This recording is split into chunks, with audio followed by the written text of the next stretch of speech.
Narad Muni claimed himself to be the greatest devotee of Vishnu across the realms of God and men, chanting his name Narayan, Narayan day in, day out. He got into many arguments due to the pride of his claim. One day, Vishnu learnt of this and decided that he must do something about it. He invited Narad Muni to join his travels around the world. Narad gladly agreed.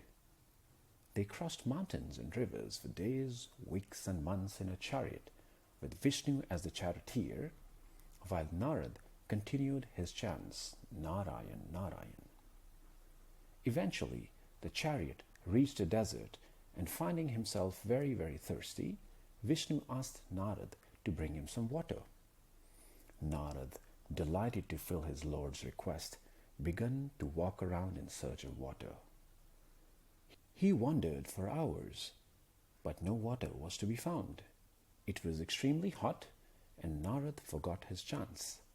Instead, he started yelling, "Heat, heat!"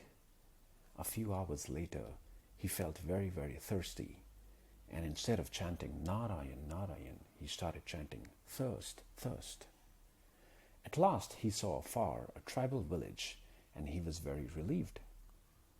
He reached out to the nearest house in the village and knocked at the door. A beautiful woman opened the door and got him some water.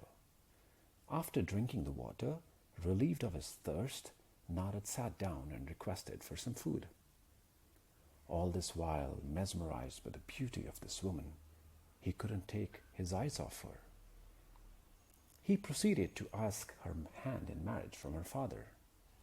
The girl's father, who was also the chief of the tribe, gladly agreed. He got the couple married. Post the marriage, the chief set up a house near a river for them to start their life together.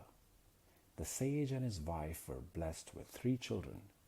They planted their crops and lived happily together for 7 long years. But sadly, the marital bliss did not last long.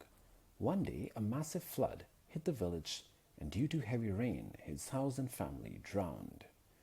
Despite all his efforts, Narad could not save his family and lost them in the flood. He stood alone in pain and misery. He was shocked and could not come to terms with the fact that beautiful 7 years of his life had been washed away by this flood. He wondered why life did this to him. He wondered what he did wrong to deserve such cruel punishment. He blamed Vishnu for it and called upon him. Vishnu appeared, and Narad shouted at him in a fit of rage. He told Vishnu that he was mean and cruel. Looking at all this, Vishnu gently tapped Narad's shoulder and said, "Narad, where is my water? I am very thirsty, and you have been gone long."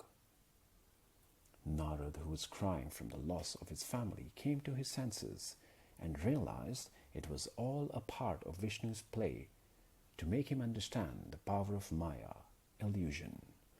While in the clutches of Maya for 7 years, Narad found out only 30 minutes had passed. In reality, the sage lost himself in the trap of Maya, and only then he realized the importance of focus. You see, the same thing happens to us. We set our goals for the day, for the month, or the year, and we get carried away in distractions. Our ability to succeed does not depend on the mere skill or the talent we possess, but also on our effectiveness to block out distractions. Whether it's television, endless phone gossips, or social media, the digital dementia is a disorder that we must all cure ourselves of in order to succeed. I'll see you soon with more stories.